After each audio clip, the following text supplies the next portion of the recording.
Hare Krishna. The mind is a universe. Not everything in it is relevant. We live in a huge universe. The more science has studied the universe, often the understanding of how big it is has stunned, often flattened the human ego. We understand how small we are as compared to the hugeness, the giantness of the universe. And knowing that this world is very big, we don't let ourselves get bothered by everything that happens in any part of the universe. What to speak of any part of the universe? No, we don't let ourselves get unduly affected by things happening in different parts of the world also, or even the country. Yes, if there is a crime, if there is a flood, if there is a scandal, we may just take note of it, but then we don't stop our daily life for paying attention to because of what happens somewhere.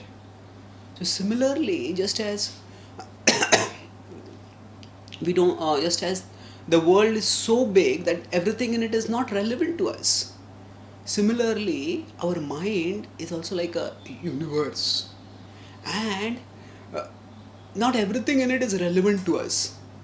That means that in the mind, researchers have found out there are so many thoughts in our brain is capable of phenomenal functioning itself.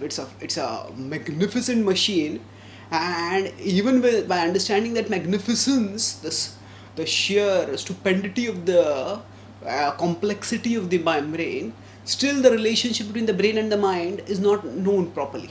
The point is that we can think of, or rather, our mind can be uh, hosting dozens of thoughts. And of course, we know that the mind hosts millions and millions of memories. When we say that certain memories have been forgotten, actually they are not forgotten. They are simply um, they are simply relegated to the background, and that's why things which we had forgotten, if some stimulus comes, we recollect them. So the point is that the mind contains so many things that all of it is not relevant to us.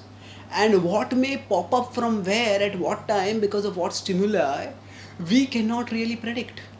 Just as we can't really predict or control what may happen where and why in which part of the world, what to speak of the universe. So when certain things pop up in the mind like that, certain unwanted desires, certain unfounded anxieties, we don't have to take them too seriously. If we let ourselves get carried away by them, then every desire that comes, we sort of stop whatever we are doing to pay attention to that desire and maybe even pursue that desire. Or any anxiety that comes up, we stop what we are doing and let ourselves fret over that anxiety. But then if we do this, then we will not be able to do anything purposeful in life. Will not be able to achieve anything lasting in our life. And the thoughts in the mind can come from either the internal stockpile of memory that is there, or the thoughts in the mind can come from the external sensory perceptions that we come across during the course of life. So we don't by recognizing that the mind is a universe in itself, the mind is a stockpile of memories from this and previous lives, and it is the recipient of multiple stimuli from our present situation. Much of it is not relevant to us. So the way we can sort out things is by having a purpose. It's like if we read a newspaper without knowing what we are looking for, we can spend hours and hours. Nowadays with the internet, we can spend hours going from one link to another link, and afterwards we realize, what did I achieve? Nothing. So like that, if we just let ourselves get carried away by the mind, then we will never be able to achieve anything constructive. And the way to achieve something constructive is by being purposeful. So if we have a positive, serious purpose in our life, then we will be able to deal with, we will be able to control the mind. Otherwise, the mind will carry us away.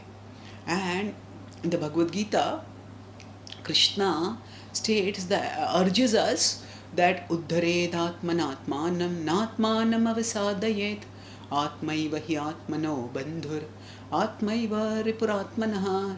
He says uddhared. He says elevate yourself with the mind. Atmanatmanam with the mind, and natmanam avasadayet, and do not degrade yourself with the mind. Because the mind can be a friend as well as an enemy. Atmaiva yatmano bandhur Atmaiva ripuratmanaha. So the mind can be a friend as well as an enemy. So knowing this, we can make sure that the mind doesn't push us here and there. Rather, we use the memories which are there in the mind and the stimuli that come to the mind from the outer world to fulfill our purposes. That way, if we regulate the mind, if we subordinate the mind to our purpose, then we will be able to achieve constructive things in life. Otherwise, we will get distracted, misled, and will dissipate our life. So by recognizing that the mind is like a universe, we can focus on that which is relevant to us. And the relevance will be determined by how steadily we keep our purpose in mind. That's why if we study scripture and connect ourselves with the timeless wisdom that is given in the Bhagavad Gita, then we will have our priorities straight, and then we will be able to focus on things which are most relevant for us. Thank you. Hare Krishna.